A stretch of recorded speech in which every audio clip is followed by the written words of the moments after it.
This is exciting. Got about another 10 seconds to have your say. Great, thank you for voting, everyone. So 52%, remember that number, say that attitudes have shifted positively. 51 have said attitudes shifted positive, so that's about half of you. And about 3 in 10, 31% say they've stayed the same. So thank you very much for that. And Bobby is now going to tell us a little bit more about what we found when we conducted this research. So I will hand over to you, Bobby, and you can talk us through what we found. Yeah, thanks, Steve. Let me just set up the slides for you. Yes, great to be here. So I've got some slides on PowerPoint to show you. And as Steve says, this is an update on a study that we did in January. So with this very specific question, has COVID-19 reset the immigration debate?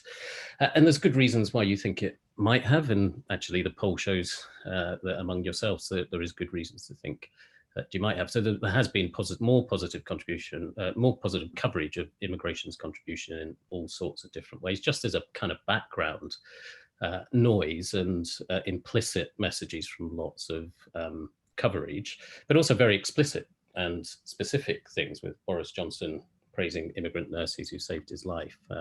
This is an external view from WSJ, from Wall Street Journal, but you could see it across lots of different media coverage. So one of the ways in which you can understand people's shifting views is what they say themselves. Do they think that their views have changed? So do people say that the crisis has shifted their own views? And they very clearly do in the majority. So when we ask people whether they agree or disagree that the coronavirus crisis shows how important a contribution immigration makes in staffing our essential services like the NHS, you got 7 in 10 people agreeing with that, and very few people disagreeing with it. And then linking that to Steve's points about low-skilled workers, so-called low-skilled workers, also a strong feeling that the coronavirus crisis has made me value the role of these so-called low-skilled workers in social services like care homes, transport shops, more than before, not just the NHS. And again, very, very few people disagreeing with that. Bit more people in the middle, and that's probably partly because people already thought that. This was an existing view for people that actually they contribute a lot. But that kind of perception of our own perceptions, that sense that it's shifting, is not the same as actual shift. And that's why it's really useful to have this January measure of similar sorts of questions that we can compare with the measure that we took in May. And what you see is that actual shift in immigration attitudes are much more incremental. It's much more stable overall. So British Future have asked this type of question for a long time. Very useful question, I think, on a scale of 1 to 10. Do you feel that immigration has a positive, negative effect? Where 1 is very negative, 10 is very positive. And I think very usefully, they have split it into these 3 groupings of negative about information, which is 1 to 3, positive about immigration at the other end at 8 to 10, and then the balancers in the middle in that kind of 4 to 7 scoring group. And a really important point in all of this is that that balancer group is the bulk of the population. You've got 1 in 5-ish traditionally at each end of the spectrum, but then you've got lots of people in the middle. And what we see, you've got the green is the pre-COVID measured in January, the blue is in May, and if anything, you've got a sort of slight increase, just about statistically significant, but not a big shift in people's views. Now you do have this balance though of 3 in 10, nearly 3 in 10 being more positive compared to 2 in 10 being more negative, but not a big shift. So interestingly, if you look back, if you think back to that first question where the 7 in 10, the 70% said that the crisis has shown the contribution of immigrants more clearly. When you break that down by this question, what you see is that 86% of the positive group say the crisis has shown contribution of immigrants, and 43% of the negative groups. So that shows two important things in attitudes generally and immigration attitudes, is that, first of all, it reinforces an existing view among people. So the people who are most likely to agree with that are the people who are already positive about immigration. But I think, secondly, it is really important that 43% of those who still say they've got a relatively negative score for immigration overall do recognise that the crisis has revealed the positive contribution of immigrants. So this is one of the key points in many years of studying immigration attitudes, is there's no one overall immigration attitude. There is much more nuance and difference depending on the circumstances and exactly what you're asking about. And people shift in these micro ways, which is very important to recognise. And you can see the kind of variation in people's views when you look at it by support for increasing or decreasing the number of immigrants from particular types of groups. And this is, again, comparing January and May in the two bars on each group, and then by two different types of, first of all, low-skilled workers from the EU and from outside the EU. And the green is the increase, so very small proportions of people saying low skill should be increased, but it doesn't really matter on location, doesn't it? You know, splitting it from EU or origin, it doesn't matter whether it's EU or outside EU, and it hasn't really shifted very much at all. The much bigger distinction is between high skilled and low skilled. So you have much more green on high skilled in whether it's in January or May. In some ways, we have seen a bit of a softening of support for high skilled, increases in high skilled immigration, which may be due to economic concerns, which we will come back to, I'm sure, but not much change again. So the real distinction is this fairly stable underlying distinction between high skilled and low skilled in people's minds. And you know, over the years of studying immigration attitudes, it was always quite a British UK focus relative to other countries. That focus on skills was always stronger, has always been stronger in here than other countries. We did also ask about exceptions to the salary threshold. Obviously, there's been shifts in the salary thresholds down to 25,600 from 30,000 earlier on. And what this question asks is just people asking people just whether they support some exceptions or whether they think it should just be applied, a salary-based view of qualification for immigration, whether that should be applied in a blanket way or whether the government should make some exceptions. And again, the balance of opinion among the public is much more flexible, nuanced, that there should be exceptions made for people doing important jobs that need doing in the UK. 6 in 10 saying that, 26% saying that absolutely not, it should just all apply across the board. And that's pretty similar, even though the threshold is different from the January survey, it's pretty similar breakdown compared to comparing May and January. And the types of groups that people say should be made exceptions are obvious ones at the top of the list. Things like nurses and care workers come out very high.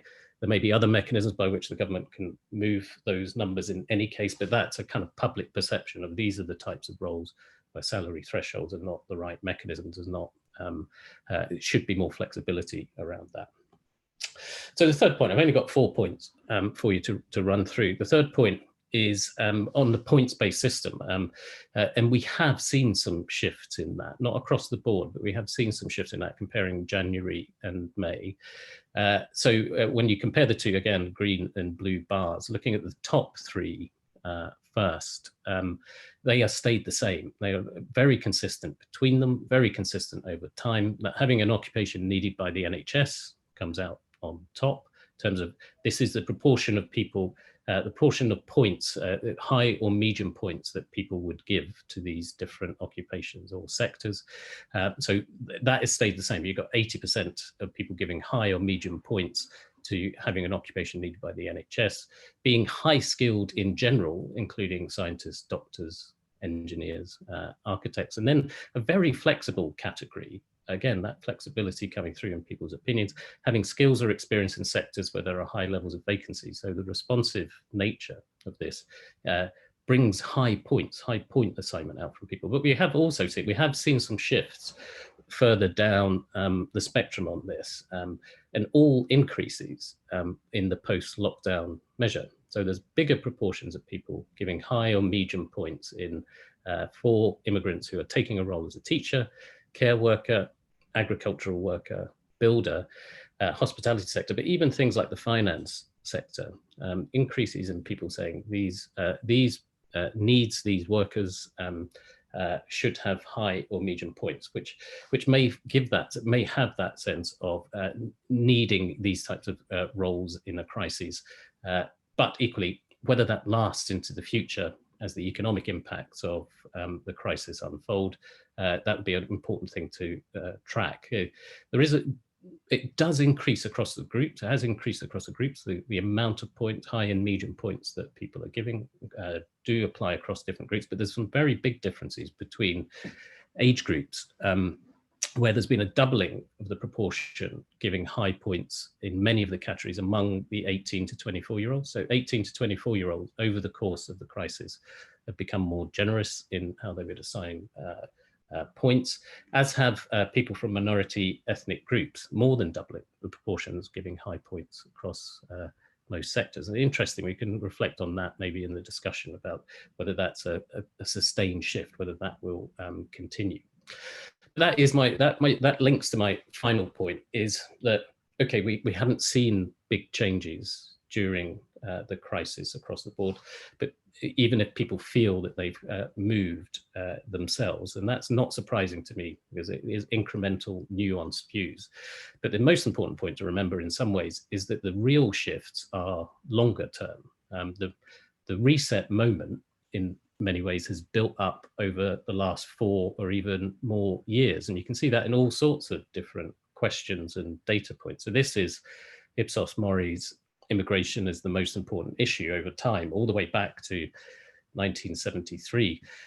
And you can see the kind of roller coaster with the massive peaks of concern in the 2000s, 2010s, and particularly peaking in 2016, and how much that has fallen away, this salience measure of how salient it is. And if you overlay actual immigration numbers, you can see that initial concerns, the rising concerns about immigration at the end of the 90s and into the 2000s, was linked to an increase in numbers. This was a real increase in immigration numbers. There was actually a bit of a delay in terms of people noticing that immigration numbers were going up, the media translating that, and then concern rising. And then we got this massive peak. But now we've got this quite disjuncture between immigration numbers, which are still high, and people's level of concern, which is low, back to late 1990s levels in many ways. So that's the reset moment. And in an overall point of view, we've got a much less heated debate. Lots of reasons for that. Less focus from the media on immigration and displacement by other issues. You've got to remember, these sorts of questions are zero-sum games where things push other things out of the way, and particularly Brexit in the past has pushed immigration out of the way. It's connected in people's minds, and now obviously the crisis will do that as well, the coronavirus crisis. But it's not just dropping salience that has shifted over this longer term. It's worth just reflecting on how big and dramatic some of these changes have been. So this is whether the UK is made a better place to live by people coming to live here from other countries. Big increases from 2002, starting around 2014, and increasing. Big increases in the UK's cultural life is enriched by people coming to live here from other countries. We're already quite high on that, but even that has gone up. And then the big change has been on the economic impact, generally good for UK's economy that people come to live here from other countries, gone from under 30% to approaching 60% of people agreeing with that. So these are big changes that are sustained over a reasonable time. And we can think about the reasons for that. I mean, I tried to think about it in terms of both reassurance and reappraisal, that people are reassured that immigration may be more under control, that the numbers may be more under control, but also a reappraising of what contribution immigrants make. And as so often in immigration attitudes, it's a balance of those two things. It's not one answer, it's not one reason why opinion has changed. It's that blend of different reasons. And just briefly, comparing that, it's important to compare that with Europe, just so we can learn about ourselves from what's changing in other places. And basically, this is our change in whether immigrants make the UK a better place. And you can see how much we've diverged when you overlay the rest of Europe. So this is not a common, this is not a general global trend in opinion. This is something that is in the UK, and we've diverged from the rest of Europe. Very final bit of data.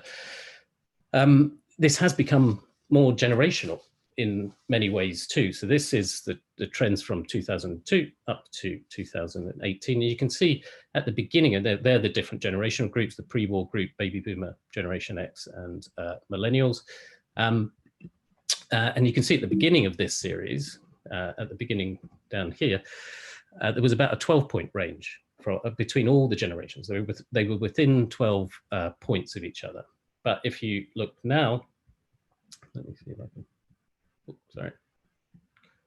Let me go back. I can't see this side of the slide. Yeah, if you look now, it's a 26 point range. And that goes from, in very strict generational order, from millennials, the youngest adult generation in this study, Gen X, baby boomers, and the pre-war generation. So we have got older generations who are less positive, younger generations who are more. One is replacing the other over time. So the direction of travel is more towards that more open and positive view about immigration. We have to be careful that that doesn't guarantee, as some would interpret this as, we're moving in a very open cosmopolitan direction. People change over their life cycle, but the context is that is the direction of travel over time across generations. So just very final reflections.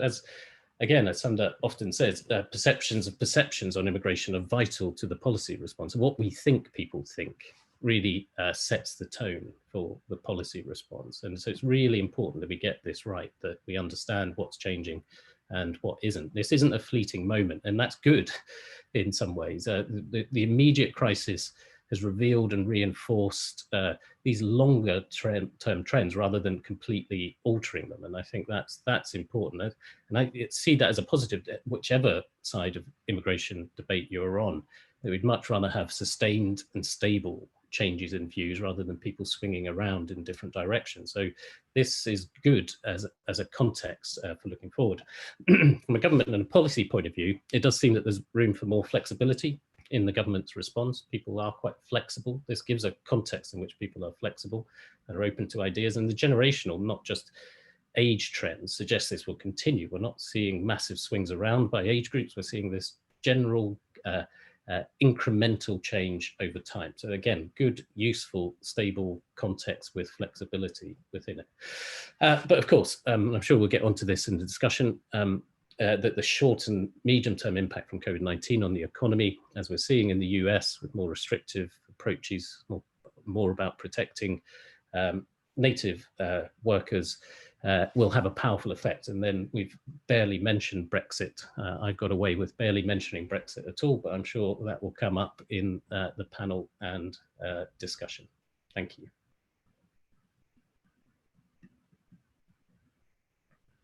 Oh, I think you're muted, Steve. Schoolboy error there. Thanks very much for that, Bobby. Do type in any questions you've got into the Q&A box, or we'll keep an eye on the hashtag migration reset as well, if you want to ask any questions about the data. I'm going to save all those until we've heard from our other two panelists, and I'm going to go to Sonia Soda first and ask, what are your reflections on these findings, and what have you noticed about shifting attitudes and the shifting immigration debate, and also what does that mean for policy, I guess? Thank you. And I thought that was a really sort of fascinating run through. It's great to have the data on how attitudes to immigration have changed pre and post COVID, and then to be able to really set that in the context of long-term trends. And I thought Bobby's presentation did that absolutely brilliantly, so thanks for that. And I guess my reflections on it when I was reading through it yesterday when I was preparing for this was actually, I'm not that surprised. I'd have been really surprised if all the sort of going out and clapping on our balconies at 8 o'clock sort of had resulted in a massive transformation in attitudes towards immigration. It always felt to me like on a superficial level, perhaps that would be true. And I think you see that in the questions that were asked about what people say the impact it's had. But then actually, when you have a look at how that filters through into what people say more generally, the effect does appear to be pretty marginal. And that's not a big surprise to me, because I think attitudes do take quite a long time to change. And also, I think one of the things that sort of really struck me about COVID-19 is, although we might feel much more positively about certain types of immigration, there hasn't really been much political leadership in terms of operationalising that sort of sentiment into sort of deeper and more sustained attitudes towards immigration. Certainly not from the government. It's not really something that the Labour Party's focused on. I think we've seen a bit of action from campaigners on it around things like the NHS surcharge, for example. But that translation work, I think that you would need to happen in order to translate that kind of more superficial shift in attitudes towards a much bigger, longer term shift, I think hasn't really happened. So it doesn't surprise me. I suppose my reflections as well on looking at the data were at least things are shifting marginally in the right direction. And that's really positive. And I think campaigners on immigration policy and policymakers always need to sort of remind themselves of that split in public opinion, which I think those slides illustrated so well, which is that it's only about a fifth of the public that are really out and out hostile to immigration. There's about a quarter who are really pro it, but most of the public, over half, kind of fit into the balances, the sort of pragmatists, who are sort of, there for the taking if you make the arguments in the right way, but the arguments kind of need to be made. And I think that's really important. So I sort of read the findings, and it, like Bobby, I completely agree. It left me really not feeling like this was a massive reset. But, I think for those of us who sort of come from a more pro-immigration perspective and see the positive impacts that immigration can bring, not just economically, but in terms of the sort of richness of the society that we live in, it kind of doesn't matter that reset hasn't happened in some ways. And I think the message is the same for pro-immigration campaigners, which is that our latent attitudes haven't shifted that much, but there's a lot of ground to be gained here. If you convince the balances that the amount of immigration we've got is right, or that it needs to go up, you're sort of winning, as it were. And I think those are the people that the pro-immigration campaigners really need to focus on. And you need to sort of drop this idea that you're going to shift 50% of the population to become, that massively enthusiastic quarter, sort of 25%.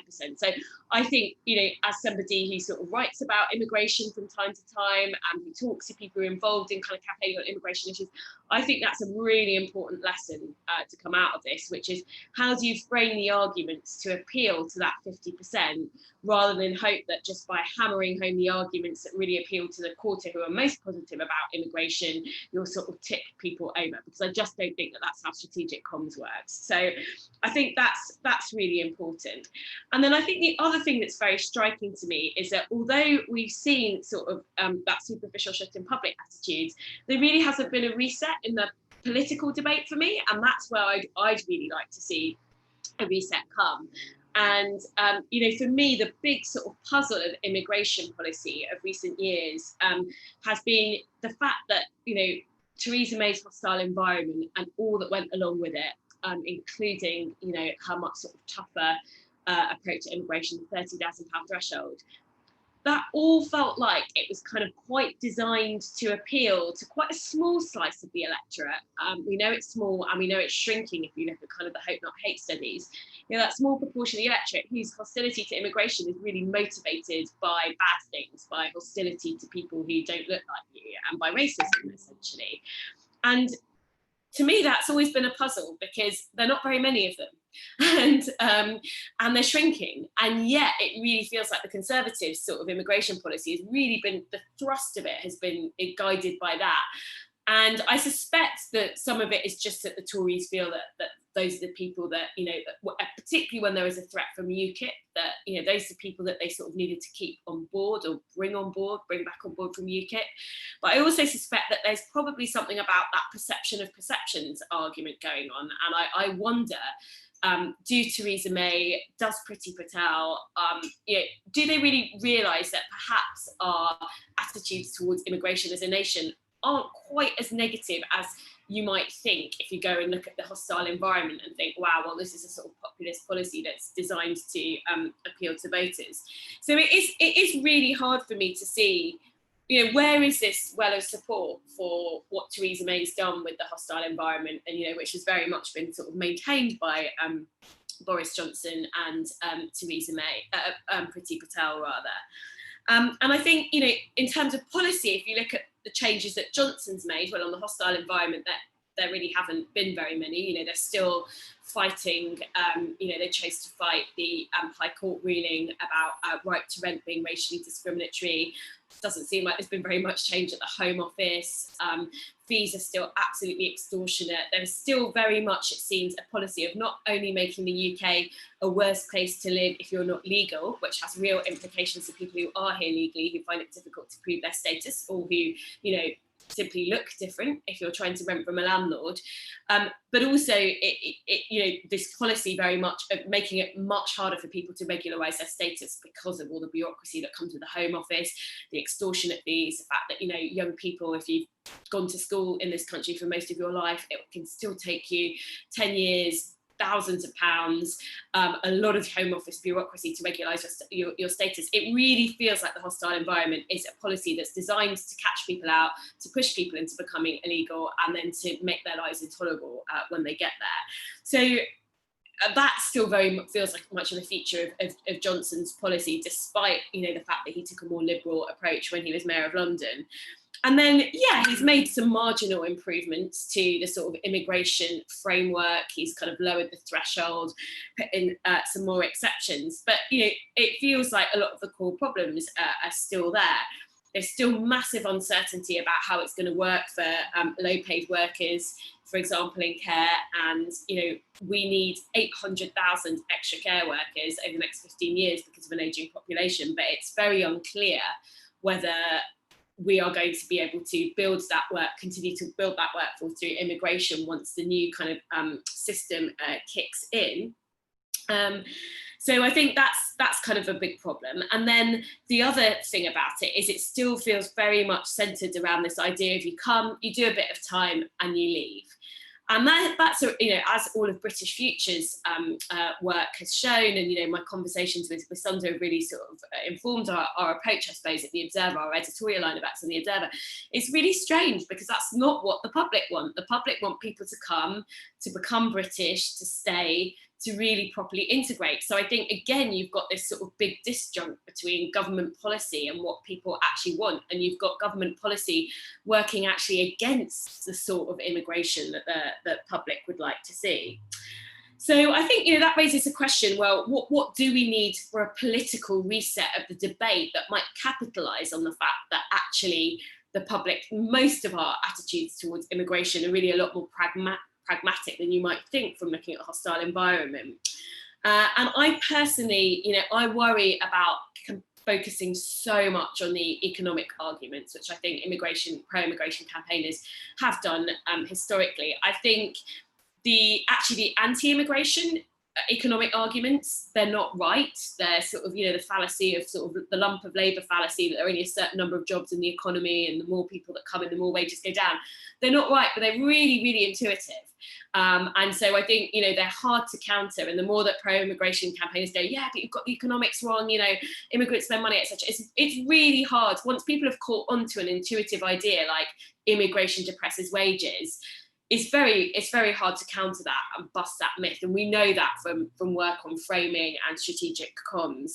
So I think we do probably need to look more at the sort of more emotional arguments about immigration, the contribution that people make, not just economically, but to society, some of the stories about, you know, the awful circumstances that, like, it's just heartbreaking that, you know, children who've attended school from the age of 5, they get to age 18, they can't go to university, they have to spend thousands of pounds over a decade to regularise their status. I mean, it's an absolute outrage, and it doesn't sit well with a British sense of fairness. So I think we need to focus on those kind of more emotional arguments and the sort of broader contribution. But also I think, you know, it's very interesting on that slide the distinction between high skill and low skill work. And I do wonder if there's an opportunity there as well, because for too long, for example, something like care work has just been written off as low paid and low skill. Certainly low paid. I don't think it's low skill at all. So I wonder if actually there's a bit of an opportunity here where we really need immigration in a sector like care, for example. Like we just do not have enough people who can become care workers here in the UK without kind of significant levels of immigration into the UK. So I do wonder if there's an opportunity here to redefine what is high skill work. And I mean, I think that would be redefining care as higher skill work would be amazing for all sorts of reasons. But I think one reason might be that it helps make the case for immigration on care. So just to conclude and wrap up, I completely agree with Bobby. It doesn't feel like it doesn't feel like attitudes have been reset. It feels like they're continuing to sort of nudge in quite a positive direction.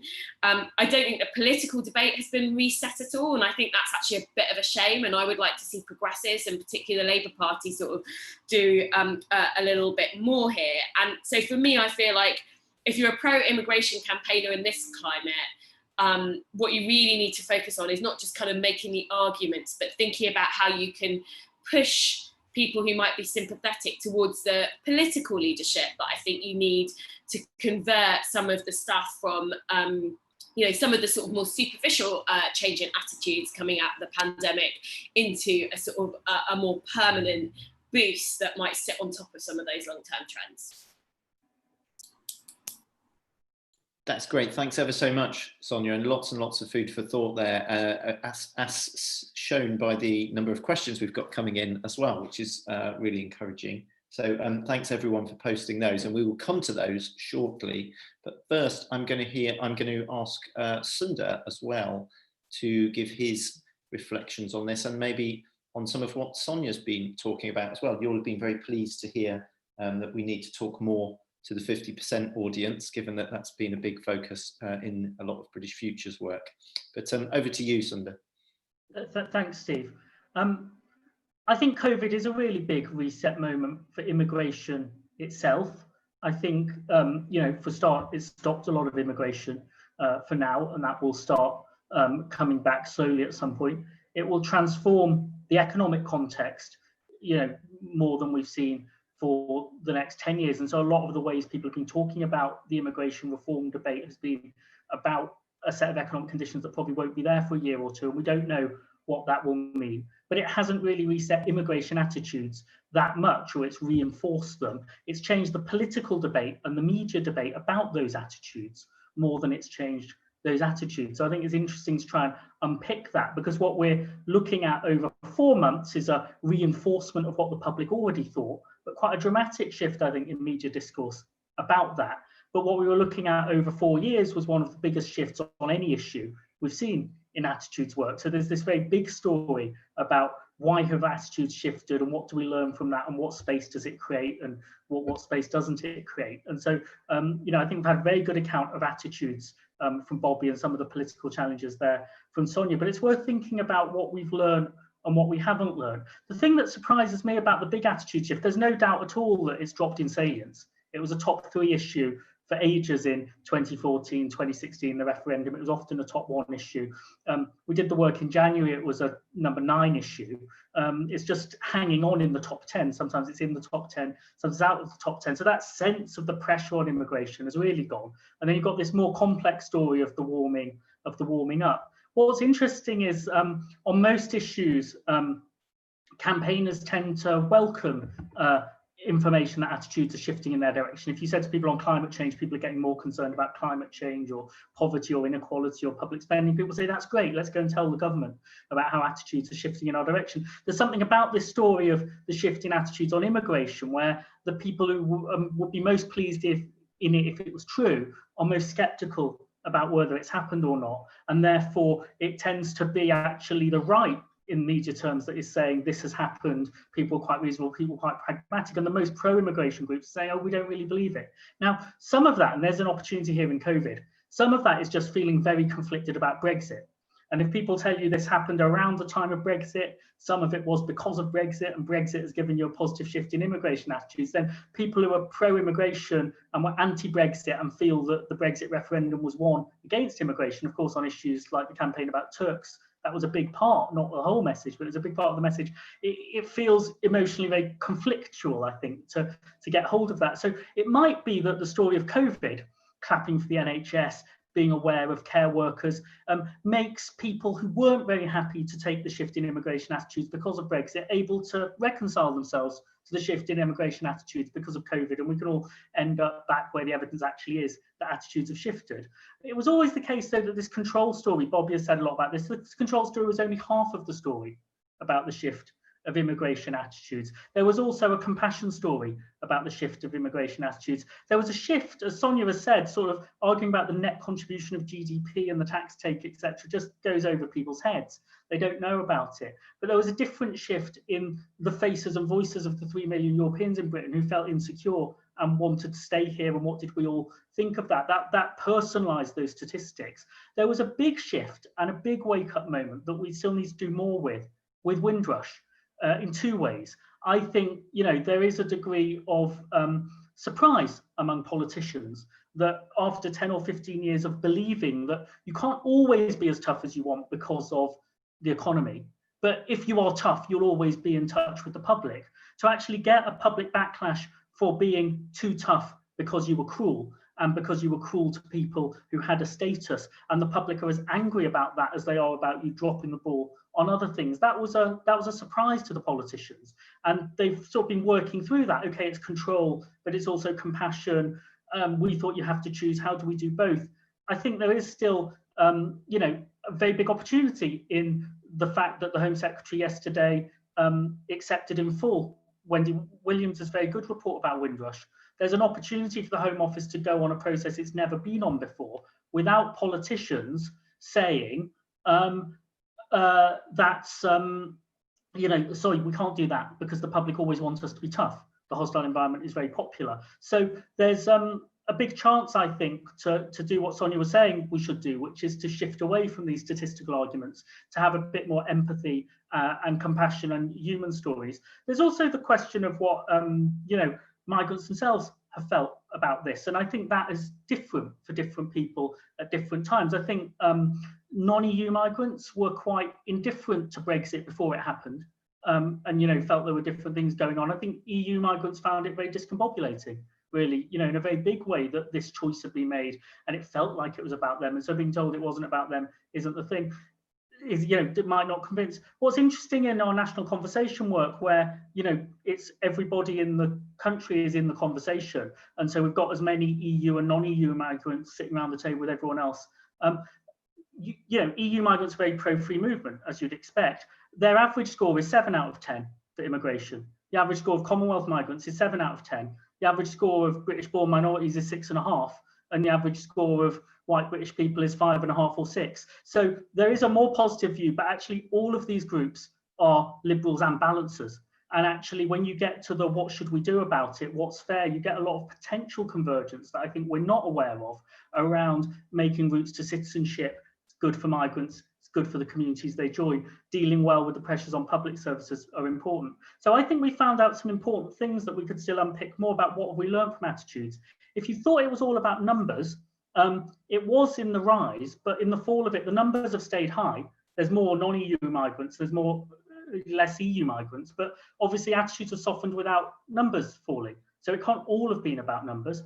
Still, a quarter of people would like large falls in immigration. A quarter of people want small falls in immigration and keeping all the people they want to keep. So you can work with that. If you thought it was all about race, really, and there is a school of thought that says people talk about pressures on public services, but what they really don't like is ethnic diversity. Well, attitudes have softened very considerably at a time when we've got many more non-white immigrants and fewer white immigrants from the EU. So actually the story that people are not telling us, that really it's about race and that's what they really think, doesn't seem supported by this evidence. So I think we can still be cautious about the shift in attitudes. There's still a large, noisy, negative group. The balancers are still interested in control, they're still interested in selection, they're still interested in the government being competent, and they've got no trust in the government being competent. But I think there's a big opportunity here for Liberals actually to pursue their own values, work out how to mobilise that support, but take the balances with them, and perhaps spend less time wondering if the loudest people on the internet really represent what the public really think. The loudest people on the internet are louder and angrier than ever before. And one of the reasons actually is that the public are shifting against them and they feel more isolated than before. So I think less time trying to persuade the most unpersuadable person on the internet and more time trying to find the coalition agenda that the Liberal audience and the Balance audience can get behind on citizenship, on fairness, on post-Windrush reforms. And I think we can use the reset moment, not just be aware there was an opportunity. Thank you, Sundar. Really interesting stuff on how we can maybe respond to some of these findings as well in what we do, particularly for advocates for migration. We've had a lot of questions in. I'm going to ask the first, I think I'm going to put the first two together just because we've got quite a few questions. And they're two quite big topics, I guess. So the first one is obviously, you know, we're widely expected to face a recession. What do the panel think that is going to mean for attitudes? What can we learn from previous recessions on what happened to public attitudes? And why did salience dip, for example, in 2009? What can you tell us about that? But I also want to just ask about Black Lives Matter as well, because that's been the big thing that's been dominating a lot of discourse recently. This research was obviously conducted before the Black Lives Matter protests really kicked off or started to take hold in the UK. But do you think that may have an impact on immigration attitudes, and what direction do you think that might go in? Maybe Bobby first, I think, on the question about a recession. Yeah, thanks. Yeah, no, it's a good question. So it depends on what measure you're looking at. The key point to bear in mind is that on those salience measures, the things that say what's the most important issue facing the country, when the economy goes wrong, it swamps everything else. It displaces everything else. So whenever you see a proper economic crisis, the proportions of people saying that that's the most important issue, whether that's the economy or unemployment, depending on the nature of the crisis, the financial crisis, that swamps everything, pushes everything else out the way. And that explains the dip in 2009 in salience of every other type of effect. But that's only one measure of our views of immigration, that kind of salience measure, whether it's your top of mind as the challenge. What you see is much more stability over time in terms of the other two big groups of questions. So the other two big groups of questions that I see is the kind of rating questions of whether immigration is good or bad for whatever different type of measure you're talking about, whether that's culture, the economy, the country overall. And they're much more stable. And you can see that in the trends that I showed. It didn't really bump around a lot during financial crisis. That goes back to 2002, that particular measure. Ones that go back further, so that show the same sort of thing through previous recessions. They're much more stable. They're kind of like underlying attitudes. And then the third group is whether you want, and that's a positive story in the sense of from a stable view of immigration, and then one that has increased more positivity in the UK context, even through more difficult economic times. And then there's the reduce or increase questions. That's the kind of third group of questions, and they are very stable over the long term, and they shift less. There's been less movement in terms of people saying that they want actual increases in immigration as opposed to reductions, with most people saying staying in the middle. Sundar's right to distinguish between small reductions and large reductions. You know, small reductions, little tweaks here and there, or stay the same, or where most people are, rather than big increases or big decreases in immigration. And again, it goes to that kind of balancing point. But those types of ones stay very stable over the very long term. We can take that all the way back to the 1970s. So again, what will happen, you know, in the recession, what will happen from a pure public opinion point of view is the salience will drop in people's minds. So it will not, or it won't increase massively in people's minds, but the underlying attitudes may or may not change that much. And I suppose the key point here is political agency and messaging matter in this, in terms of how people do shift their views. And it depends on the approach from government, policymakers generally, and the messages that come out around that, whether it is a very protectionist view of protecting jobs for the current population, or whether it is a more expansive view about that fits more with current public opinion, in the sense of it's what we need for our economy is the important aspect, is one of the important aspects here. And you can see there'll be choices on that. There'll be choices on how you present that to people, and that will have an impact on how public opinion moves over time. And so it's an active choice. The important thing is these public opinion shifts don't happen in a vacuum relative to an economic reality. It's how it's translated to people through political and media messages. And those will be the key determinants of what happens to those more underlying rating views among the public over the next few years. Thank you, Bobby. Sonia and Sundar, do you want to come in on either this question about what you think might change if we have a recession, but also this question of the impact of the Black Lives Matter movement in the UK as well? I'm happy to talk about Black Lives Matter and what that means. Race and immigration used to be the same issue, and now they're different issues. And I think Black Lives Matter is largely about the fact that race and immigration are different issues now. They were the same issue when the Windrush arrived.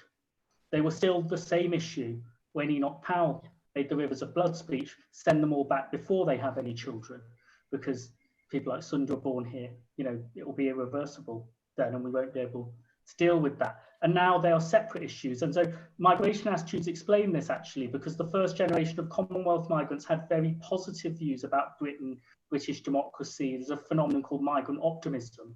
It's partly because of the people who come, people are very positive about the society they join despite their experiences.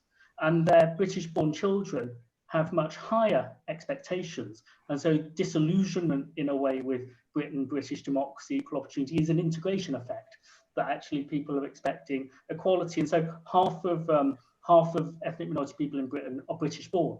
And obviously it's a vast majority of the 18 to 24-year-olds. And, people like me won't thank you if you call us second-generation migrants. Very happy to be second-generation Britons. So there's a rising expectations coming out of a younger generation on race that aren't particularly interested in hearing these stories of how, it got better than how it used to be in Enoch Powell's day. They're wondering what's happening. So I think race and immigration are going to be increasingly distinct issues. The pollsters only separated them. I think Bobby will know, it's probably 5 or 10 years ago, that race relations and immigration were the same issue right through the 1980s and the 1990s. And you separate it out and work out what is immigration and what is race. Obviously, there were very different views by education and generation within ethnic minority communities. So I think Black Lives Matter is a challenge to race and the specific experience of Black people. There was a poll at the weekend, which I thought mapped very similarly onto our kind of analysis of the balances. People say in this country, they're 49 to 24% in favour of the Black Lives Matter movement. And obviously Black Lives Matter means a lot of different things to different people. It's 3 words about the killing of somebody by the police that should never have happened in America. And then there are other people saying, but do you realise it's a very Marxist agenda? Have you looked on the website? And of course, most people haven't heard of it and the groups haven't got here. But that 49-24 split, you've got a quarter that is strong support, half of the ethnic minority respondents, half of the Labour voters. You've got 13% that is strong opposition.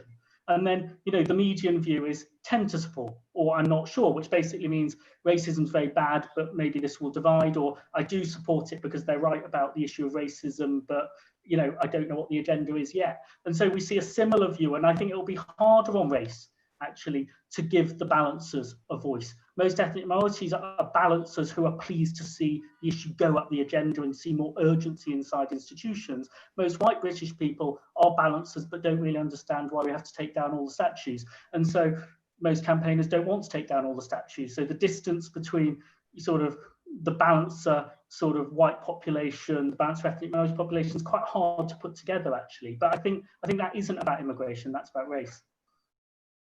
Thank you. Sonia. I mean, I guess the only thing that I would add to that, like obviously I defer to Bobby on kind of attitudes and what's happened in the past, but I suppose I think, you know, politics is really important as well. So it's not just like an economic event happens and then public attitudes shift. A lot of the time that gets translated through politicians, and certainly we see that in the US with President Trump, for example. So my note of caution, I suppose, and what I think we should all be wary about is that we know that if there are economic downturns, that can lead to quite fertile territory for sort of populist arguments about immigration.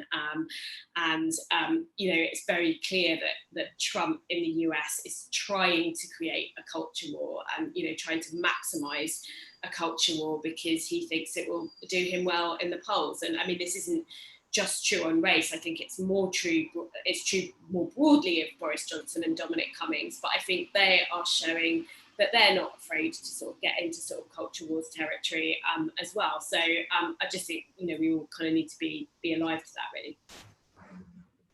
Great, thank you very much. I've got a question. We've had a lot of questions. I'm going to try and work out which ones to go for, but I've got two that I can lump together here, which is slightly data-driven about different categories of migration. So one person asking, does the panel think the preference for high-skilled migration over so-called lower-skilled migration is due to how people perceive people's contribution to the UK, or is it a perception of numbers that they just feel there are fewer high-skilled migrants, and so therefore I'll pick that. And then a second question would these trends look different if we were asking about people's perceptions of refugees and asylum seekers coming to the UK? May want to start off with Bobby again there, I think, because it's quite a data-y question.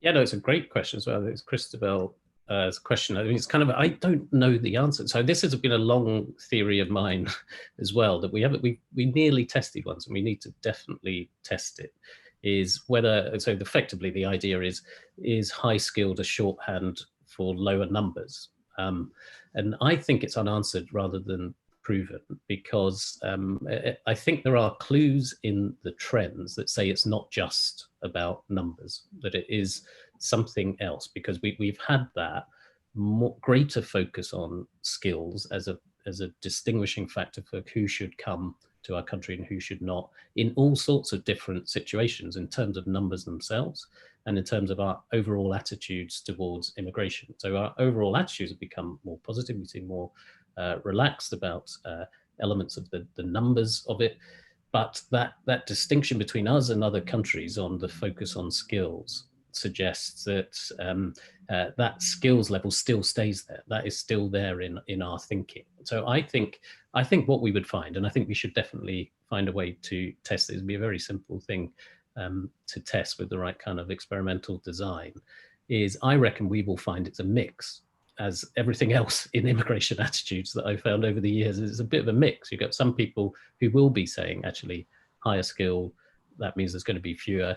And there'll be others that we're thinking, actually, that's more about the value they bring to the country. And if there was 1 million high-skilled workers coming, that's still fine too, because it would still boost the economy. So short answer is we don't know. I'd love to know. It'd be a great study to pick up on at some point. I hope we can. The thoughts on this on these questions from the panel? I think there's a clue that we don't know. There's a clue that it's probably contribution more than numbers, because people have now been asked what they think about opening up to Hong Kong, which might be 1 million or 3 million people who look quite skilled, who speak English, who aren't white, but we have a historic responsibility to. And it cuts across all of these segments. I think, interestingly, because if you're a Leaver or Conservative, it's our historic responsibility, but also it sounds like the people with useful skills. And if you're on the Liberal left, it's human rights and it's pro-migration. So there, people aren't thinking, gosh, that's a lot. They're thinking we should because we ought to, and also it might be good for us if we did it. So I think what's going on here is that the question has changed after Brexit. People wanted control, they wanted to be allowed to select, they wanted to select contributors, people who pay the 40p rate of tax are contributors. If they're bankers and lawyers, they're not contributors you like as much as care workers, but they're still contributors.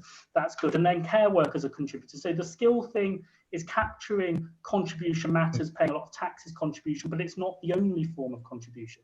So I think the left side of the debate shouldn't attack this public consensus on skills, student migration's good, skilled migration's good, we haven't got a problem with that, that can work well, while showing that that isn't the only form of contribution, and the contribution of people who you need who don't pay the 40% of tax. So what's changed, we think, is that when you name the jobs, you name high-skilled jobs and you name mid-skilled jobs and you name jobs that are perceived as low-skilled, like fruit picking, that's quite difficult, I probably couldn't do it, that people are more supportive. And what changed in the culture is that the question became less open or closed, free movement or against, and more, what do you want to do with your controls then? At which point people immediately go to, well, that's complicated, I want to keep all the contributors, and yeah, I'll let the lawyers in to pay the tax, but actually I want to let the care workers in because that might affect me and my family rather more directly. I'm going to ask a question that is a little more related to politics as well, to Sonia, which is, you touched on slightly, but we've obviously seen some recent shifts on immigration policy in terms of NHS workers and carers, the lifting of the NHS surcharge. Do you think this indicates that this government or the backbenches might be more sensitive to public opinion during the public health emergency, and might we expect to see more policy shifts as a result? I wish I thought that, but unfortunately I'm a bit pessimistic about it. I don't. So I think really it's only in extreme cases where the level of unfairness is just kind of proven to be so great, like with the NHS surcharge for NHS workers, where, you know, the government really has had its hand forced and it's been forced to do something, and even then it's dragged its feet. I see it as being very much in the same category of Marcus Rashford and free school meals over the summer holidays. Like, that's not going to lead to a big shift in government policy. Like, it was literally, the government was kind of forced to do it by campaigners, and it doesn't really betray a sort of bigger or deeper shift in attitudes within government. So no, and I think if the government, you know, were really sort of rethinking policy and on a principled basis, they would have scrapped the surcharge for, you know, everyone, but they didn't. So no, I think this is a government, and I think, you know, Boris Johnson, for whatever reason, Priti Patel, they are sticking very much to the sort of Theresa May kind of view of the world and view of politics on this. So no, I don't think we'll be seeing more changes unless their hand is forced again, which is a bit depressing, but yeah. So I take a slightly different view of that, Steve, to Sonia's, just at the margin there, because I think when Boris Johnson came in, he did move away from the Theresa May agenda on the totemic thing, which is that he's very quietly dropped the target, and that gave him the space to be more of a balancer, because you can't do this, keep the skills, keep the contributors, be pragmatic if you're trying to drive the numbers down. You can't have the global Brexit message. So he did that, but then they are cross-pressured, and we don't know where that goes. In a way, the government might overestimate the hardness of its own voters. It's got a lot of balancers and it's got the tough people. And, you know, the Labour Party has got a lot of liberals and a lot of balancers, and needs to bridge that. So there is a temptation, I think, to think about, can we play up immigration? But when it's not end free movement because Brexit means Brexit, they risk being in a difficult place, as we see in attitudes to things like Hong Kong, things like the NHS. Actually, their voters really are, trying to balance these control and contribution points. So I don't know how much energy there is in a culture war, but whether they know that or not, I think, is an open question. There, I think Sonia does land a very good point. Thank you. I'm going to go back to another question from the audience, which comes from Jonathan Porters. Thank you for joining us, Jonathan. Which is, if, as Sonia and Sunda both said, arguments about GDP, wages and contribution, the economic arguments tend to go over people's heads, what explains the sharp shift in attitudes to the economic impact of immigration, which is sharper than the shift on attitudes, say, on cultural impact? Clearly, people's minds have, to some extent, been changed. So what did change them, if it wasn't those more data-driven arguments? In short, Steve, I think the answer is stories about contribution, not statistics. about contribution. So the fact that the Europeans became 3 million people being interviewed on the 6 o'clock news in coffee shops and factories rather than just a graph made it more relevant. So I think the debate changed as well, which is, okay, you've got your control, what do you want to do with it? And then people are like, obviously, thank you for realizing I wanted control. Obviously, I want to use it very sensibly. And then you get a very pragmatic debate. We were miles away from that pragmatic debate, which makes you think differently about NHS workers, care workers, fruit pickers, doctors, nurses. So I just think the question has changed. What are the choices we're going to make? It's not just yes or no, but also our images of who we were talking about became much less about statistics, and we could see and hear the people. And obviously European nationals themselves campaigned a lot after Brexit, in terms of wanting security in this country. And it was a point that was very popular. So I think people have always been very committed to the people who are already here. And then in principle, they're committed to the people in future who will make a contribution. So I think that has changed. It's like, I wouldn't get rid of it all. I meant control, not shut the borders, is an instinct that has been drawn out of the debate because the referendum changes the policy question.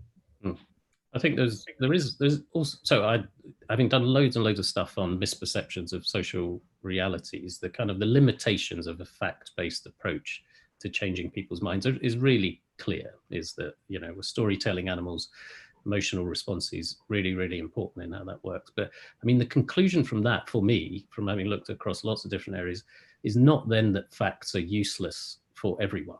I mean, I think we have to be really careful not to say that it's only stories that work and the factual realities have no impact on people. I think they do, and it's, less, and the stories are more important. And for me, it's how do you use facts in a story-based narrative for people? How do you combine the two? This idea that they're utterly separate is, increasingly questioned and proved to be a bit of a simple view of how human reactions work to information. So I think we've got to be careful not to completely dismiss the economic story as a fact-based story for some people, not for the bulk of people. But all of these changes in immigration attitudes are margins and different and nuanced for different types of people. I think what really changed, which is what British Future have really done well and focused on, is we've talked about it a lot more. we have the Brexit campaign obviously brought the focus into it, and lots of work on having a national conversation about immigration. If you look back to early 2000s, one of the very, very few things that united most people on immigration was that we weren't talking about it enough. That was one of the things that brought people together, was we were sort of ignoring this debate. It's not that we were utterly ignoring, politicians and others were, but the perception among people were we weren't talking about it enough. And the Brexit campaign and then the follow-up since has at least opened up that conversation with people. And the more people think about things, the more they talk about things with other people, the more they can kind of clarify their views in either direction. But and that sort of whole conversation, mostly about story and narrative, but also facts and economic realities are important within that mix. That's been the big change. Much more discussion, much more focus, not hidden as much as it was from public discussion. And that's a real positive in both directions, just getting people to talk about it in a way that they feel comfortable. Sonia, I'm really interested in your response to this as well. I mean, do you find that in the response to your journalism? And do you think we are having a more open and less heated debate now than maybe we were 5 years ago, 10 years ago? I think it depends entirely on where you look. So I think the point that Sundar made about, I think if you immerse yourself in Twitter, then absolutely not. That doesn't feel like what's happening. But then if you move away from Twitter and actually look at kind of public attitudes and the subtlety of public attitudes and the way that they shift, it tells a completely different story. And this to me has always been the issue with, Brexit and sort of things like debates about immigration and actually sort of debates about the pandemic as well. It's like, if you want to find a culture war, you will find one. You just need to kind of know where to look.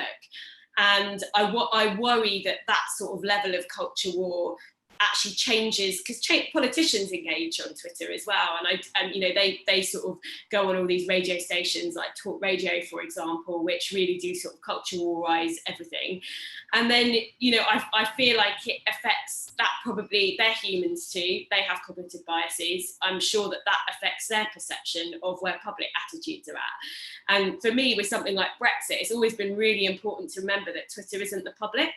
And actually, you know, if you look at, for example, the work that citizens, you know, there was a citizens' assembly back in, I think it was 2017, that was run by King's, I think it was King's, it was either King's or UCL, on Brexit. And yeah, the public came up with a whole bunch of like really pragmatic, soft Brexity solutions for Brexit. It's just that our politicians can't find the way there, and political pundits can't find the way there, because it's also kind of hardened and polarized. So I don't think Twitter reflects, or, you know, in social media like posts on Facebook reflect the conversations that normal people have, like around the kitchen table or in the pub about it. And I think that's really important to realise. So yeah, I think, you know, that the evidence is sort of shifting public attitudes suggests people are becoming more nuanced about this.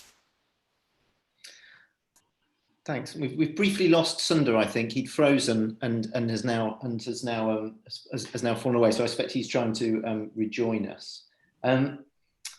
One question, interesting question we had from Helen Dempster was: do you think COVID is more likely to increase support for people who are already here, and lessen support for new migrants?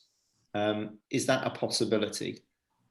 So I guess a more support for integration and for being welcoming to people who are already here, but being tougher on the immigration to come.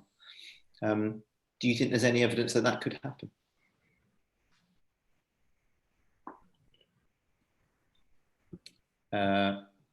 Either of you.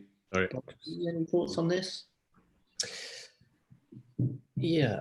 So the thought is that, you know, the thought is that kind of like the economic pressure, the demonstration of the value of current immigrants is very clear in the crisis, but there's still that sense of protecting ourselves from immigrants in tough economic times. I think it goes back to that point of it depends very much on political agency and communications and how that affects the media and the responses to this. I mean, I am really, really cautious about culture war framing in the UK, in the sense of we did a big report on polarization and how divided Britain was at the end of last year, looking at the theory and the concepts, what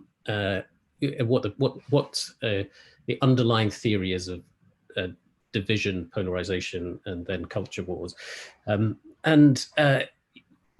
What we have imported the language of culture wars very quickly from the US, but we're in a very, very different context here with not the same sort of completely clear-cut dichotomous division between Democrat and Republican, which when you look at the history of how that's come across, and in contrast to a lot of what Sundar was saying, where we've had a distinction and a separation of issues, what they've had is what they call in the theory conflict extension, where division is built around one issue, then it pulls in another issue, and then another issue, and then I can predict a lot of what you think just based on your political identity.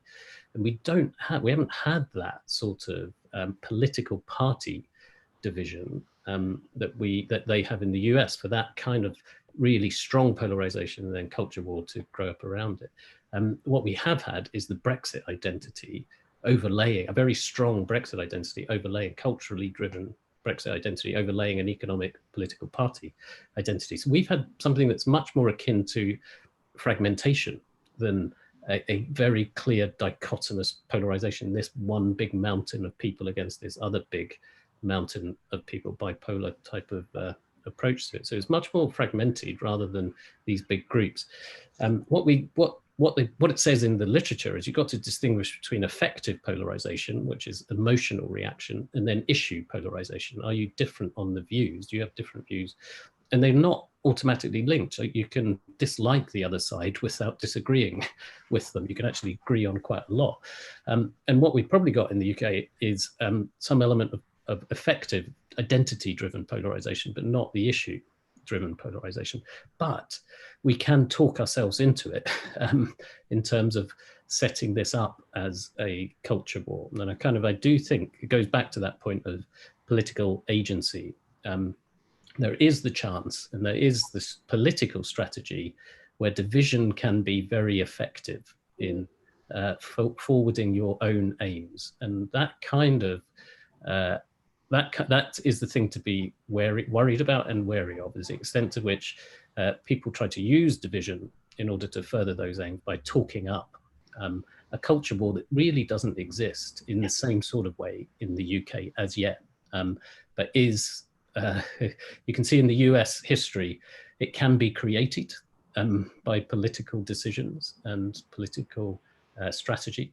So that's what, but we start from a much different point, where, as Sundar said, much more variation, race separated from immigration in lots of people's minds. We've got a separation, fragmentation of views, not this big agglomeration into one clear identity that opposes another identity. So we start in a better place, but the risks are still there. Okay, thank you very much. And thank you to all of our panelists. We're going to have to wrap up now because we are, people need to go back to their day jobs. And which is a shame, because I would have loved to ask you all some more questions. To those who asked questions and didn't get them answered, we will endeavour to do so by other means on the blogs. Thank you very much for submitting them. And all that remains really is to say thank you very, very much to our panellists, to Sonia Soda, to Bobby Duffy, and to Sundar Katwala. This will all go on the YouTube site, so you'll be able to access it. If you look on the hashtag on Twitter, I think you can see the link there if you'd love to rewatch this. So thanks to everyone for joining us. Thanks ever so to our panelists, and hope to see you again sometime soon.